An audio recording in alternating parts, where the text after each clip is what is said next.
Hello, hello, and welcome back to Shelf Talks, the podcast where we dive deep into the journeys of female founders bringing their product based businesses to retail shelves. I'm your host, Roberta, and today I'm excited to have with us Lisa Curtis, founder and CEO of Kuli Kuli Foods, a pioneering brand that introduced Moringa to the U.S. market. Today, Kuli Kuli is a leading superfood company with products available in over 11,000 retailers nationwide. That's pretty impressive. I am thrilled to have her here to talk all things moringa, navigating the natural foods category, and the strategies that helped her bring an innovative ingredient to retail shelves. Welcome, Lisa. Thanks for having me. Excited to be Yeah. here.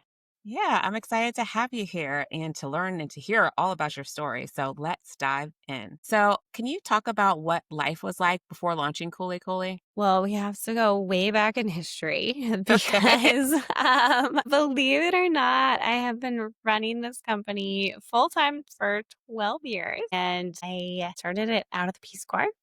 So it's kind of been a wild labor of love since then. And before that, I was in college. So, this was your first job out of school.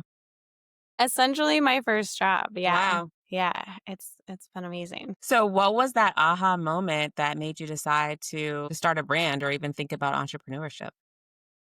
Yeah. So Kuli Kuli was really born out of a personal need. So I'm a vegetarian and was in a very rural village in West Africa. If you can imagine, like no electricity, no running water, and found myself eating just kind of like rice and, sort of a millet porridge every day, like not a lot of great vegetarian plant-based foods. And asked some of the women in my village, what can I eat that can give me more energy, more vitamins, like just help my strength return because I was feeling so tired and weak all the time. And they literally pulled these leaves off a tree and mixed it into this popular West African peanut snack called Kuli Kuli and said, take this Kuli Kuli moringa every day. It'll help you feel better. And I was like, "What's moringa?" Like, I'd never heard of it. The idea of, like, eating tree leaves felt a little strange to me. Right. But at that point, I was like, "I feel awful. Like, anything that might help me, like, whatever. I will eat this Kuli Kuli moringa." And I did. So I started eating it every day, and I would say after a week or so, I was just like, "Whoa, what is this?" Like, it had the most transformative impact on my body of anything I'd ever taken. I just felt so much more energized. My digestion was better. It just kind of gave my body everything it needed to feel better. And so I started doing some research and realized that like moringa's been around for a long time. So it's been used in Ayurvedic medicine. It's considered to be like a king herb, like one of the most powerful herbs that you can use in Ayurvedic medicine. It's the national vegetable of the Philippines, where it's called the malunggay. All over different countries in Africa, it's called everything from like mother's milk because it's used as like a lactation enhancer to the miracle tree because people use it whenever they get sick. And I was like, this plant is used all over the world and like nobody had ever, no American I knew had ever heard of it. And so I started asking some of the women in my village, first, like, what could we do locally to get more people locally to use it and grow it? And the thing they really wanted was a way to sell it in the US because they're like, we're not going to grow a crop that we can't sell. Like, why don't you help us sell it in the US?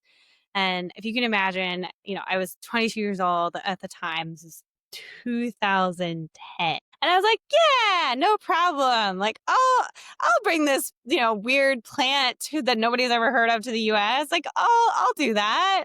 I got this. And I sort of, imagined overnight success. And I think I now become convinced that even the overnight successes had their series of failures before they Definitely. became Definitely. overnight successes. And we are certainly, one of those as well. So it's been an amazing, amazing journey ever since.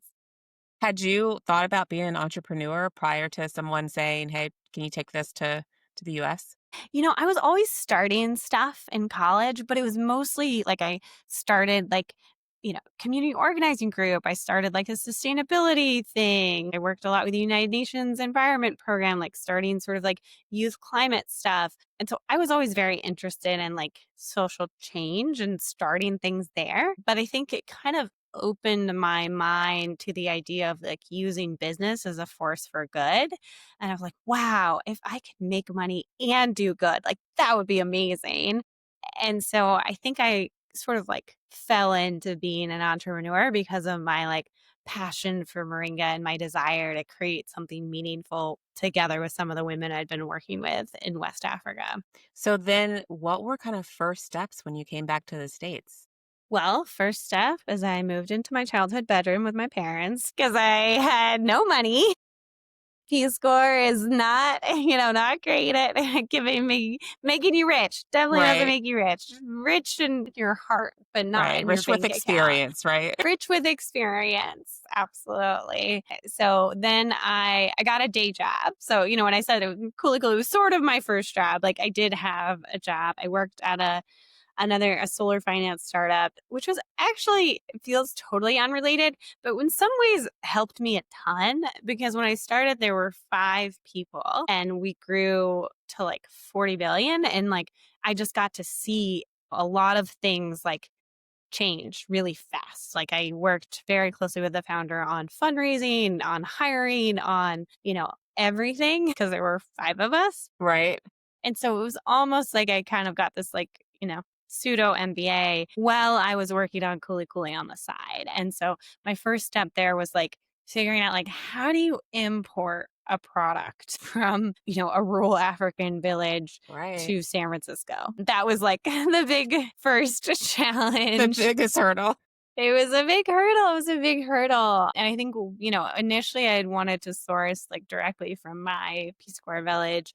Then I kind of realized they weren't growing enough moringa to actually make sense to export. And they didn't have kind of like the quality standards in place for it to meet retailers like Whole Foods' specifications.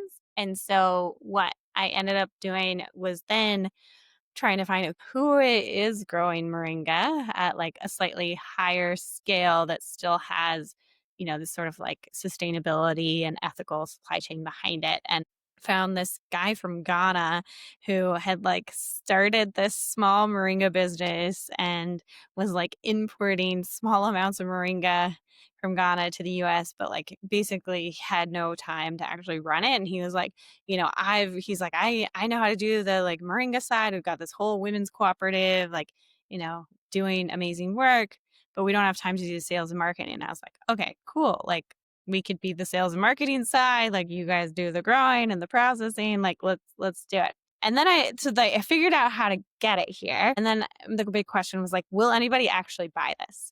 Because like Right. moringa it's not like selling chocolate, it's not like something that everyone understands. And it's certainly not something that like when people put it in their mouth, they're like, oh, this is amazing. Like nobody takes moringa because it tastes good. And it tastes pretty green, pretty bitter, pretty earthy.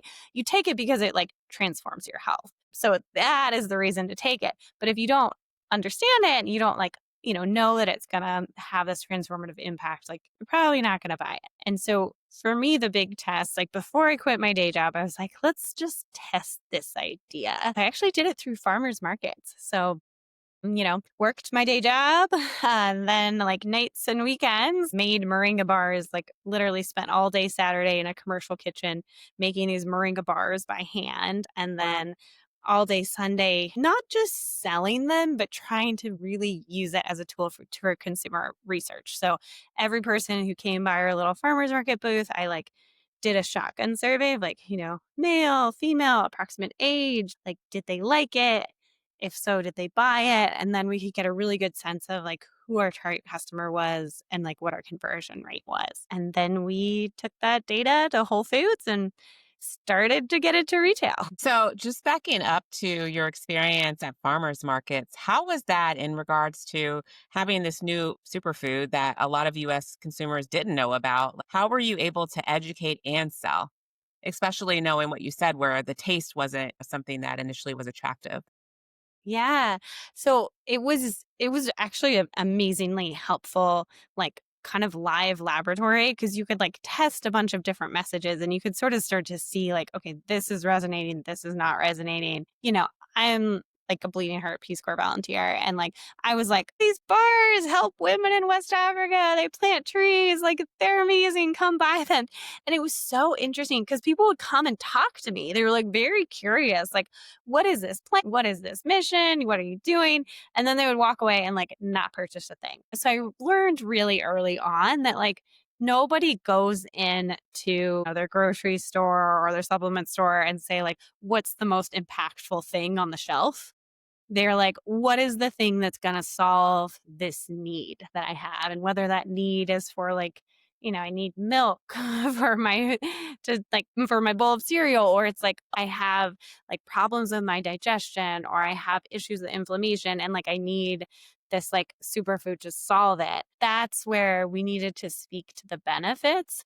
And I think we kind of learned pretty quickly like which messages were resonating and not resonating. Yeah, no, that makes sense. Was there any consumer feedback that you were surprised at that made you change anything from a product standpoint? Yeah. So one of the messages we tested, and again, keep in mind we're still in like this was like 2013. So this was a while ago. One of the things I was surprised by is this idea of like half a cup of leafy greens was really powerful. And I think if you think back to that time period, like that was kind of when kale was like starting to have its heyday. Like arugula was like not just this spicy, gross thing. It was like beautiful and in salads. And, consumers were really getting into greens in a big way. And so this idea of like, oh, this salad in a bar, half a cup of leafy greens, super powerful greens, that really resonated. And that was then something that we took and like put on our packaging. So that was really a great kind of test area in order to understand consumer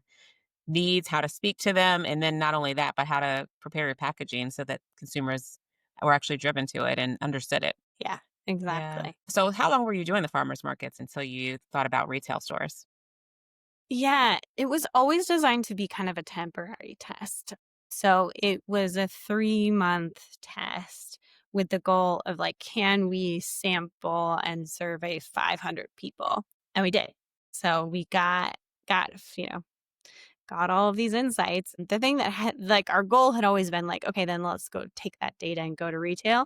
But the thing that was really awesome was somebody who was just shopping at her local farmer's market was somebody who worked for Whole Foods. And she was like, oh, this is really cool. You should apply for this like Whole Foods Forager program. They're looking for cool new brands. And we did. And then we got a meeting with the Whole Foods Northern California buyer. And then she said yes. Can you explain what that forager program is? Yeah. So the Forager program still exists to this day. So Whole Foods has a team. I want to say it's like, team of kind of one person per region that is on the lookout for up and coming brands and like new innovations. And so what they do is they're kind of in touch with these like emerging suppliers. And then they say to them, like, hey, this looks really promising. I'm going to help you get a meeting with your regional buyer. So Ah. that's what happened for us. So what was that meeting like and how did you prepare for it? So it remains the single best meeting I've ever had in my life. Really? It was amazing. We were so nervous preparing for it. And when I say we, this is like me. And then I had like a couple childhood best friends that I like pulled into this. But we all had day jobs. Like this was just like a nights and weekends project. And so we like stayed up half the night, like making these little Moringa bar samples by hand. We like roped in another friend who's a graphic designer to be like, can you help us make these like look better? We had like hand packaged, like very, hand sealed, very simple looking bars. We put together our first sell sheet. We like, just were like doing everything like step by step, trying to Yeah. get it all together. And we walk into this meeting, this woman named Suzanne, I will never forget. And the first, I start to go into the pitch of like, have you ever heard of Moringa? And immediately she's like, yes, I have heard of Moringa. I love Moringa. We don't have anything like this on our shelves. We need this. And we walked out of there. We're just like, what? And like, literally, I have not had a meeting, in the 12 years since as good as that one. It was incredible. And she loved Moringa and she thought she needed Moringa. So we got very lucky in that Yeah. sense. I'm sure too, you were probably going in thinking you had to educate and explain, and you Yeah, already had somebody that was already a consumer. exactly. Yeah. Exactly. Yeah, it turns out she had seen it on Dr. Oz and had been interested in it. And it just, it was lucky for us that we showed Yeah. up when we did. Exactly. So how many Whole Food stores did you get into at that initial launch? So, the thing that was so interesting is she authorized us for all of the stores in Northern California, which when I heard that, I was like, cool, we're in every store in Northern California. And what I did not understand was that the stores were at that time were run independently. And if you're authorized, they have the option to buy it. They are not forced to buy anything. And so what it turned out to be was that basically I quit my day job, went all in November 2013, so I was like, I'm doing this. And my day job became literally driving to every Whole Food store in Northern California. Like if the whole area is like Yeah. from Sacramento to Fresno. I went everywhere and going store by store, like selling it in, standing there, doing demos, passing out samples. Like I kind of made this deal. I was like, if you bring us in, I'll stand here, I'll talk to customers, I'll cut up some samples, I'll help you sell some. So, generally when I showed up and made that offer, they were like okay with it, but it was laborious. Let me tell Yeah. you. Like it took Yeah. me probably 6 months to get into all 50 stores, but I was really determined to get Wow, and you there. got in all of them by being able to Pretty go face to much. face? Yeah. I think there That's was maybe impressive. one or two that said they didn't have space, but for the most part, it was a compelling offer of I will stand here and pass out samples until we Yeah. sell through some products. So you went down, you went to every store to get them to say yes, and then was it going back up to now sample across the kind of region, or did you have help doing that? My whole thing was if you bring it in and we would do a free fill. So we would give them some product free. Like I would have it in my car and they would cut tags there, make some shelf space, and then I would do some demos and sell through some of their free fill essentially, and they would commit to ordering more. So it was kind of an immediate yes. That's great. That's Yeah. impactful. Doesn't necessarily work like that anymore in Whole Foods, so I Yeah. hate to say it, but it was a little more headquarter driven now. A lot of work, but still, I think it was great because you were able to get face to face with consumers right from the onset and kind of help Yeah, educate. and got so much feedback. Yeah. Yeah, it was very powerful. Any different feedback that you got from the whole food consumers versus consumers that were shopping at the farmers markets? It's a good question. I definitely think, and this sounds silly, given this is Whole Foods we're talking about, but I think people at farmers markets are a little less price conscious than people in grocery stores. So we actually got more feedback on price in store than we did in the farmers market. And I think part of that is just energy bars are so competitive and it's kind of become this race to the bottom where there's so many bars priced at $1.99 that, being a $2.99 bar was a little bit more for people to swallow. Did that make you adjust your retail at all? We didn't adjust the direct retail, but we did start to have a lot of coupons. So, outside of the sampling, did you have any other marketing tactics that helped drive awareness and traffic? Yeah, I mean, again, today we are in the era of digital media. Back then we were not. We launched a website, we ran a few ads and nothing worked. People weren't really searching for Moringa and there wasn't a lot we felt like we could do online to drive it. So mostly what we did was sampling. Up until 2019, we ran in Whole Foods alone 400 demos a year. It was a core part of our growth and our strategy was just let's get this product in people's mouths. We had a whole 12-person field marketing team that was really just it's on the ground, talking to customers, talking to store staff, trying to swag them out. I think one of our big themes was how do we make an impact beyond the demo and really thinking about the store staff as being our best brand ambassadors. So like, it's not just about like the consumers you talk to, it's really about like how do you swag out the team, give them samples, get them excited so that they continue to promote you long after you're gone. Yeah. And I guess in something that is so new too, like that is the way to be out there in order to sell it. Because even I understand, like back then, people weren't really getting a lot of social ads and things like that. But I would imagine it's harder to sell online because people don't really know. And you need to have that sample taste, number one. And then Totally. number two, a little bit of education around it. Totally. Yeah. I mean, that's still kind of our challenge on e-commerce is like Moringa's come a long way. A lot more people have heard of it, but it's still something that a lot of people never heard of before.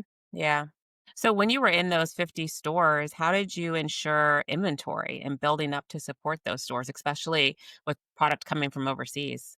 So one of the big sort of steps in between, farmers market and launching with Whole Foods was we did a big crowdfunding campaign. So we did an Indiegogo campaign, raised $53,000, which was really cool. We had 800 people contribute, like Wow. it was not all people I knew. It was mostly people I'd never met. It was mostly complete strangers. And it was cool to see that level of like buy-in on the idea. And so that gave us the money we needed to go from baking bars by hand in this little commercial kitchen to actually going to a co-packer and making them larger scale. And then, by that point, we had kind of figured out the import requirements. So we then started to import Moringa, which took a long time, but eventually it got there. Then sort of started the drumbeat of like sales and fundraising. I would say for the first 2, 3 years of our business, sales, fundraising, PR was like all I spent my time on. I kind of just like refused to like do anything else. Like I tried to delegate all of, I like had a co-founder who like ran our operations, another co-founder who was like in sort of the tech piece. And then we had somebody else who was doing the design. And I was like, all I am doing is sales, fundraising, and PR. And I just really focused on getting those three things right. And so I guess, to your question earlier, what outside of demos did we do? Press. We did a lot of press and just kind of tried to tell our story to anybody who would listen.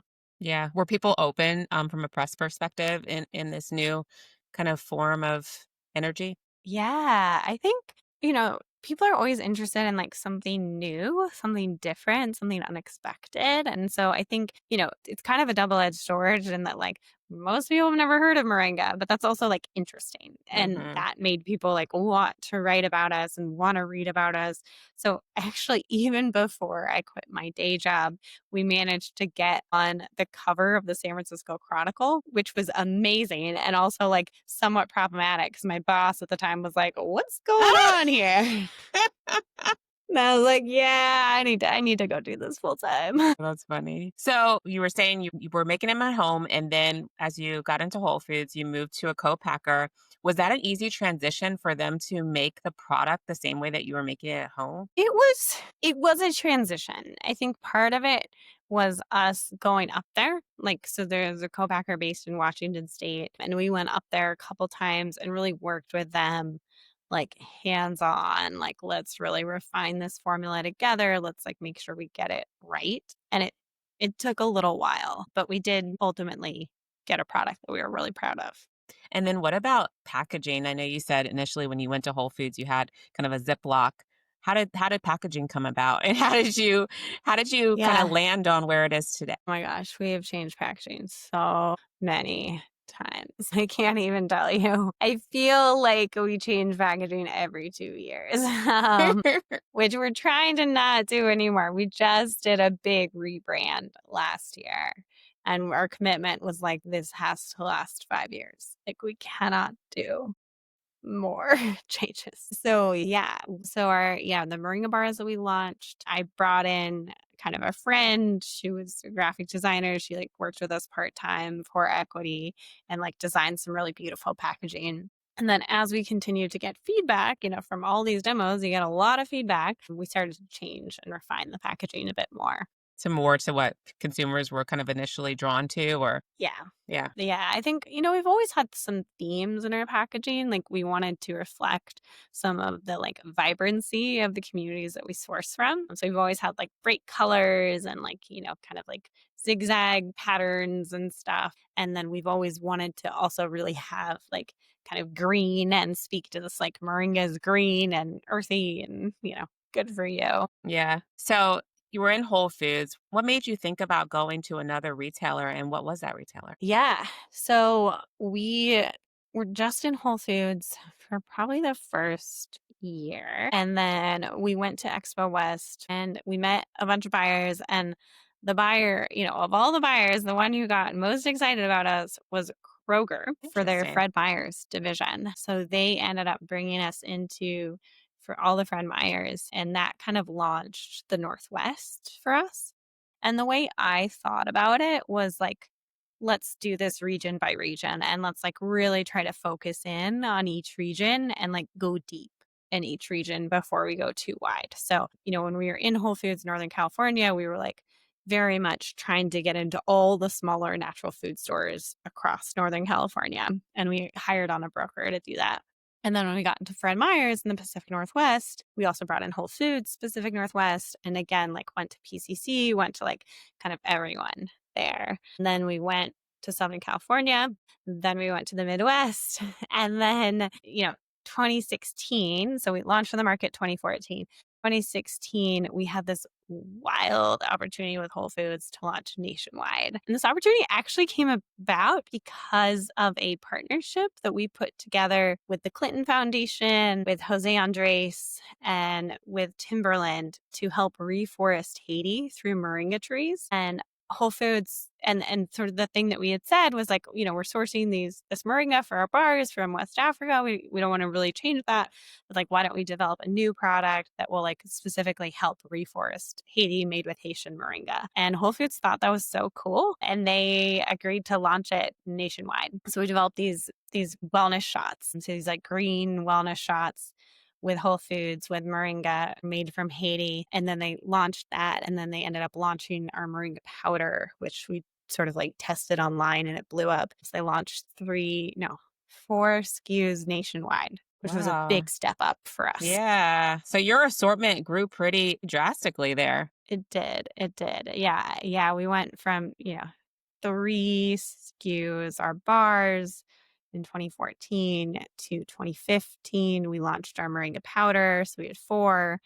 And then we launched the shots. So then we had 8. Were the shots exclusive with Whole Foods? They were at the beginning. And then I think it was like a 3-month exclusive. And then we could sell them everywhere. That was definitely a breakthrough moment for us. I think the thing I always tell other entrepreneurs is find the anchor retailer, find somebody who's going to really anchor you in distribution, ideally starting regional and building from there. Yeah. And then just try to build out. And so, Whole Foods opens up all the UNFI DCs. So suddenly we could sell everywhere. When you were offered that Whole Foods across the country, what made you feel like you were ready to do that outside of your strategy of kind of regionally expanding out? Yeah. I don't know that we were ready. Like we were really flying by the seat of our pants. We were 2 people full time at that point, and we had very little money in the bank. But for me, like I've always been very ambitious, just like naturally. And I really wanted us to sell more moringa bars so we could sell more moringa so we could help more farmers. And so it felt like an opportunity that we couldn't say no to. So I fundraised. I had fundraised previously, after the crowdfunding campaign, I had raised like $500,000 from a bunch of angel investors. That closed like early 2015. And then we got the news that Whole Foods wanted to launch us nationwide. And that was the fastest fundraise I've ever done. Cause I was like, we don't have enough money to do it. We need to do this. Like I just like pound the pavement so hard. And I think the fact that like Whole Foods wanted it was like a big validator. So Yeah. I raised another $500,000 in less than 3 months, and Impressive. we got the money we needed to go big. Oh my gosh. So what did that look like? What did early launch look like there? Going across all stores. Oh my God, absolute chaos. Well, the first thing that happened was like a couple months before we were supposed to launch nationwide, we get this call from this women's cooperative in Ghana, which at the time was our sole Moringa supplier. It was this one women's cooperative in northern Ghana who we love. We still love them.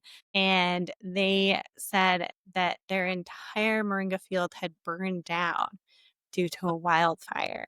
Oh my And gosh. we were like, "What? What do you mean? Like, how is that possible?" And it was one of those moments where I was like, "Are we dead? Like, is this the end?" And it took sort of deep thinking with my co-founders of like, "Okay, what does this brand stand for?" Because in my mind, it was like, I want to source from women in West Africa, like the women I was in Peace Corps. That's why I started it. Yeah. And I think I then expanded my thinking a little bit of like, actually what we want to do is help small farmers do a lot to like reinvest in those communities and help pull people out of poverty and provide a really high quality, amazing product to Americans that like changes their lives. It doesn't have to be just women's cooperatives in West Africa.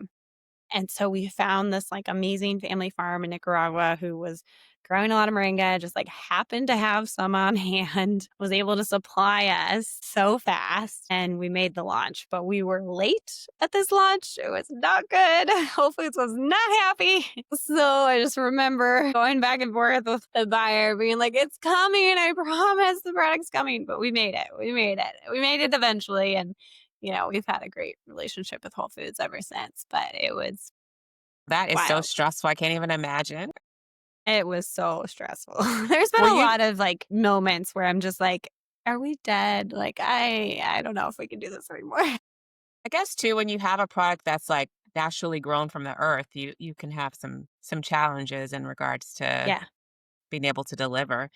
And were you doing all of that in regards to like finding a new grower just over the phone, or did you actually go back to Africa? I mean, we didn't really have time to travel. We had like, 2 months max to like figure it out and get more moringa to the US. So it was really, yeah, it was over the phone. It was like searching the internet. It was calling people who might know people who might know people just to try to find somebody. Yeah. Wow. But you made it. You got there. You got it not on We time, got but there. still you got them on the shelf. We got there. We got there. No, nobody at Whole Foods remembers that we were late anymore. For marketing, just knowing that again, it's going to all stores. Did you have a different strategy in how you were going to educate and drive traffic and awareness there?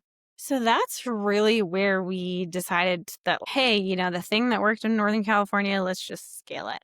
So we hired somebody to run a field marketing program.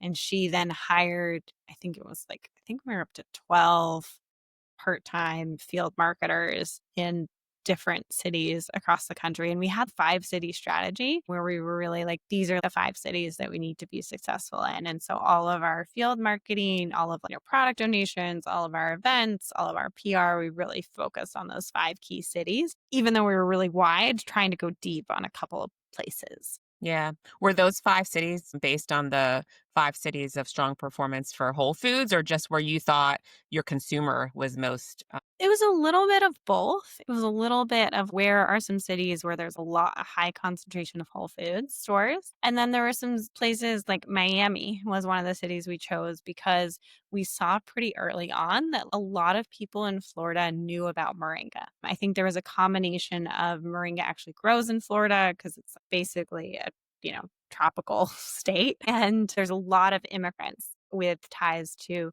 Cuba, Haiti, other countries where moringa is really well known that live in Florida that were like, "Oh, we get this. We love this. This is a great plant." So it was a mix. so now looking back and being in so many stores across the country, what was your biggest challenge that you feel like you've had during the time of building your brand and getting into retail stores? I don't know if I can name just one.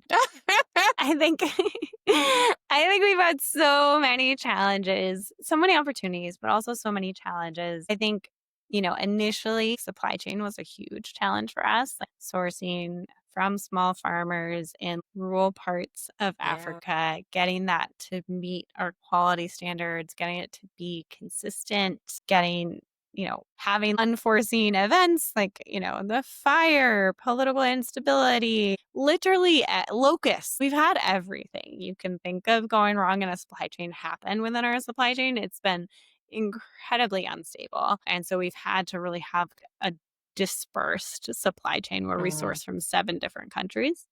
And that's kind of how we solved it. And then I think on the marketing front, really trying to get to know our customer, get to know like why they buy our products, and then innovate more products that appeal to more people. And, we've changed a lot over the years. We don't sell Moringa bars anymore. The thing we sell the most is Moringa powder, and we also sell a lot of gummies, but we don't sell bars. Why did you stop selling the bars? Because the bar category is awful. It's like so trend driven. People always want to try new bars, whatever is hot. And it's like totally a race to the bottom on price because people really just want that like sub $2 price point. And it's Mhm. very hard to hit in our experience while using premium ingredients. I think, though, it was good to start there because that's something that consumers automatically are connected to, and you can do a lot of trials around it, right? Totally. Yeah.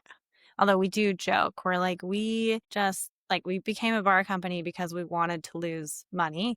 We became a powder company because we wanted to be profitable. Bars were never very profitable for us. So how do you talked a little bit about innovation and building upon the assortment. How do you know when you're ready to add another SKU to the assortment lineup? Yeah, we're big believers in like always innovating, but also trying to keep a tight set of SKUs and ideally figuring out like where does it make sense for you to play. We threw a lot of spaghetti at the wall for a long time. Over the years, we have launched protein shakes, wellness shots, superfood chocolate. We've launched, like all over the map. And I think what we found, what has stuck is like superfood powders, superfood gummies, and sort of variations on those lines, like, moringa capsules and, matcha moringa latte. Like those things have really worked for us. But we're now at the point where it's like, okay, it has to have one of our core ingredients. So moringa being our primary core ingredient. We also started sourcing this other cool ingredient, baobab, which is like amazing. I could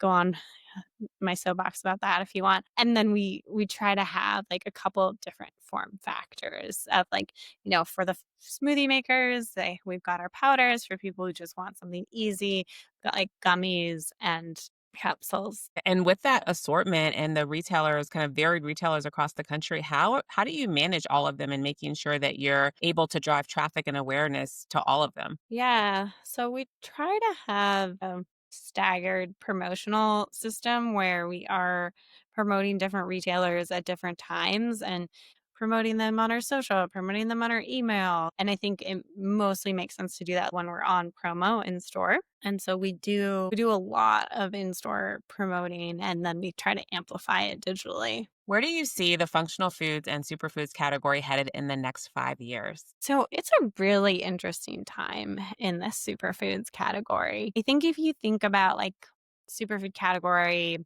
5 years ago, it was very driven by smoothie makers. And it was really driven by a handful of ingredients. It was like your chia seeds, your hemp seeds, your cacao nibs, maybe a few other powders.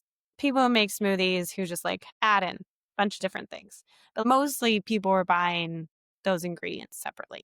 Over the past few years, and I think particularly a spike during COVID, we've seen a lot of new entrants into the superfood space, which has been interesting and awesome in some respects, both new consumers and new brands. And I think there's a lot more companies that are like adding 5 million different things and calling it like a superfood green drinks mix and almost a bit of snake oil salesmanship of like, this will solve your gut health and your, beauty and your aging and your whatever in a way that's like fascinating to watch. And we've also seen a bit of a migration away from powders towards gummies and even capsules are actually having a comeback in a way that I haven't seen in a while. So it's been fascinating. I think there are many more people in this food as wellness, functional food space, there are also a lot more people who really care about what they put in their body and who Yeah. think they can sort of solve that not just through like, pharmaceuticals but through food. And so it's an exciting time. There's more people in the category. It's a challenging time. There's more competitors in the category, but I think that demand is only going to continue to grow. If you look at Gen Z, they purchase more supplements than, any other generation at their age. Yeah. Do you feel like the competition is helping just the awareness of moringa and superfoods in general? And for you specifically? Yes and no. I think the competition is definitely helping awareness of superfoods and getting more people in the space. I think where we find it challenging is that it's become so fad driven. It's like there's a new trend on TikTok every 3 to 4 months. And Yeah. everybody sees this thing on TikTok and they run and go buy it in the stores. Yeah. And that's not the company we run. We're not trying to be the fad company. We're trying to use these sort of like ancient nutrition ingredients substantiated by modern science and be a brand that lasts. And so I think sometimes we find it tricky to compete next to brands that have just dumped money into social media advertising and made a lot of what I think are like pretty out there claims. Yeah. How do you still stand and connect to your mission while you're seeing that and come in and out, give, Yeah. things in regards to the benefits that really aren't real? How do you still maintain and stand strong into what the brand is about? I think for us, we've been doing this since 2014. We expect to be doing it in another, 12 years. Like we Yeah. believe that we will be a brand that lasts. And I think there's like a lot of frothiness and there's a lot of companies that are like D2C native that are very unprofitable that have come into retail recently that are making a big splash. But I kind of think of it as a big wave that's going to like crash and then recede. And I think we will still be here. And in the meantime, we're continuing to grow a bunch. There are, to your point, there's a lot of new consumers and we've benefited in that way. A lot of new consumers looking for it. Yeah, that's great. And you're right. I mean, when you have a brand that's standing on something that's solid, that has all of the, you know, realness behind it, I think it definitely can lend itself to outlast the fads that are happening. And that's the most stable type of company you can have. So that's great that you're not getting into the realm of the fad and in and out trends that are happening in the marketplace. So where can our listeners follow, support, and of course buy Kuli Kuli? Yeah. So our website, Kuli Kuli Foods, KuliKulifoods. We are also, of course, available on Amazon, iHerb, Grove, a lot of other e-commerce platforms. And then we're in 11,000 stores. So we talked about Whole Foods. We're also in GNC. We're also in Walmart. We are in quite a few stores nationwide. Great. And I'll be sure to add that to the show notes. Thank you so much, Lisa, for coming on and telling your very impactful story and excited to continue to follow the journey. Yeah. Thanks for having me. Yeah.